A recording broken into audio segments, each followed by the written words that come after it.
Il y a des équipes qui ont besoin d'un grand réaménagement et c'est pourquoi dans cette vidéo, nous allons faire la tier list donc des joueurs qui vont rester au club, qui vont être en prêt, en vente et ceux où j'ai pas trop d'avis. Donc là, c'est vraiment une tier list personnelle, c'est une tier list sur mes avis et comment le Real Madrid, puisque c'est eux qu'on va prendre, comment les merengues vont pouvoir constituer leur équipe en fonction de ce que je vais faire et comment je verrai bien l'équipe avoir une bonne osmose, avoir une bonne saison 2026-2027 avec les choix que je vais faire.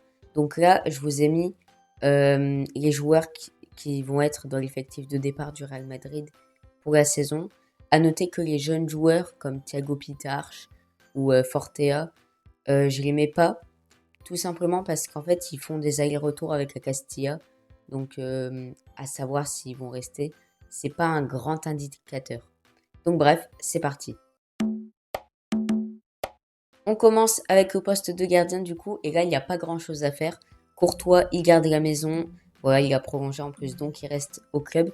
Et pareil pour Lounine, donc voilà. Les deux, vraiment, ils sont sécurisés. Les deux se complètent bien. Lounine, il aimerait un petit peu plus jouer, mais en sachant que Courtois a de plus en plus de blessures. Et là, il s'est blessé avec la Belgique. Donc, c'est idéal. Rien à faire au poste de gardien. On passe au défenseur. Pour le poste de défenseur, il y a deux joueurs que je vais garder, tout simplement parce que ils ont été achetés voilà, il y a vraiment pas longtemps. Voilà, Dumfries et Cucurella, donc ils sont arrivés au club, donc il n'y a pas trop de discussions à faire, donc oui, bien sûr qu'ils vont rester. On passe à Konaté, voilà, pareil, lui aussi recrue. Alexander Arnold, il reste, voilà, très bon joueur. Je pense qu'il pourrait bien s'adapter dans le système de José Mourinho. Militao, pareil, le seul point noir pour lui, c'est les blessures, mais sinon ça va. Bien évidemment, on garde Asensio, qui est très bon dans la rotation. On garde Carreras, qui a fait preuve d'une belle saison l'année dernière et qui était l'un des seuls à vraiment se battre sur le terrain. Rudiger, moi je vais le vendre. Désolé Rudiger, t'as fait ton temps. T'es plutôt âgé, t'as de plus en plus de blessures et le comportement ça va vraiment pas. Comment tu m'expliques que la saison dernière, t'as giflé Carreras qui est un mec tout gentil et tout mignon? C'est pas trop normal. Du coup, on continue avec Ferland Mendy. Alors Ferland Mendy, je suis assez mitigée, mais puisque Fran Garcia a été vendu, bah il faut quand même une doublure à Carreras qui est lui-même la doublure de Cucurella et Mendy. Il peut toujours t'apporter cette expérience, donc je le garde. Et je garde Oysen, donc, qui a été recruté l'année dernière et qui a fait une belle année. Au milieu de terrain, il y a eu une recrue, et oui, puisqu'il y a eu Bernardo Silva, voilà, de Manchester City, arrivé gratuitement, logiquement. Pareil, Bellingham, tu restes. Kamavinga, j'ai pas d'avis. Je sais pas si tu le prêtes, si tu le gardes, si tu le vends. Donc je vais le mettre dans bof.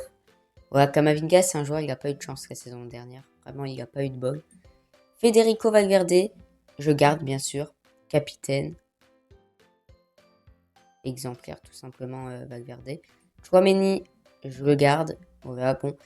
Chouameni, quand même, à voir pour la saison prochaine s'il reste ou s'il part. Parce que Chouameni, c'est vraiment un joueur, je suis pas fan du profil. Je suis pas fan de ce joueur qui revient dans la défense pour construire. Parce que tout simplement, il est deux défenseurs et ils savent gérer. Là, tu prends la place de deux mecs en te disant oui, bah, on va améliorer cette face-là.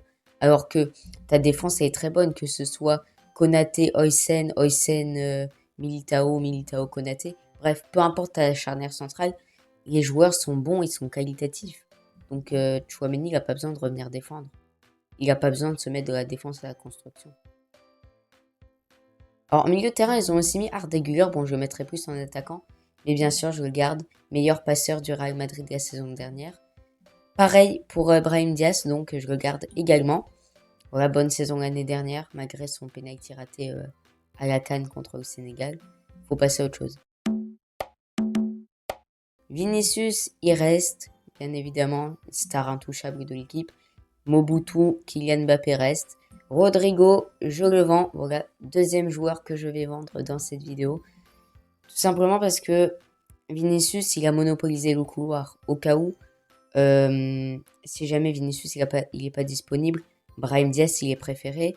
Rodrigo, il s'est fait une grave blessure la saison dernière. Il a raté la Coupe du Monde. Pour moi, c'est le moment de le vendre et la plupart des choses que je fais seront sûrement pas faites. Mais voilà, si je peux vraiment donner une seconde chance à Rodrigo, bien sûr que je vais le faire parce que c'est un joueur avec de grandes qualités. Et c'est quelqu'un qui a vraiment pas de chance en fait dans la vie. Gonzalo Garcia, il a été vendu, donc bah, on va le mettre dans vente pareil. Mastantuono, je le mettrai en prêt. Voilà, premier joueur en prêt. Je pense qu'il n'est pas fini au Real Madrid, mais t'as pas encore atteint le niveau et la maturité pour jouer dans cette équipe, même s'il y a eu de belles choses. Et enfin, Hendrik, bien évidemment, je le garde en doublure à Kylian Mbappé. Voilà, c'était une petite vidéo rapide, mais je voulais vraiment poser un contexte sur le Real Madrid. Je vais pas faire les recrues, parce que ça pourrait venir dans une autre vidéo, et c'est jamais exact. Mais faire un petit balayage de l'effectif, voilà, ça fait toujours plaisir. Donc du coup, Kamavinga, je sais pas trop quoi en faire, je suis désolé mec, mais je serais plus vers un prêt. Je veux pas le vendre parce que Real Madrid perdrait vraiment quelqu'un avec un gros potentiel. Mais je veux pas le garder dans l'effectif non plus. Parce que y a des gens, ils sont plus haut placés que lui. Silva, il vient d'arriver. Et Kamavinga, il est vraiment passé à travers de sa saison dernière. Donc voilà. Du coup, pour conclure cette vidéo, les amis, je voulais tout simplement vous faire un petit bilan sur le Real Madrid. Cette équipe, elle a une qualité exceptionnelle. Bien sûr, il y a des stars de partout. Bien sûr, il y a des équipes qui sont meilleures. Bien sûr, le Real a pas été parfait, a fait beaucoup d'erreurs. Mais il faut mentionner un architecte, José Mourinho, et je pense vraiment qu'il va pouvoir ramener cette gloire, cette grandeur qu'avait le Real Madrid, ce prestige. En plus, ce maillot, il est trop stylé, il a trop d'aura. Donc voilà, j'espère que cette vidéo vous aura plu les amis, elle n'aura pas été trop longue. Et moi, je vous dis à la prochaine tout simplement pour une autre vidéo, même si je pense que ce sera le débrief du match France-Angleterre. Voilà. Passez un bon match, une bonne journée, une bonne nuit. Le football avec la passion.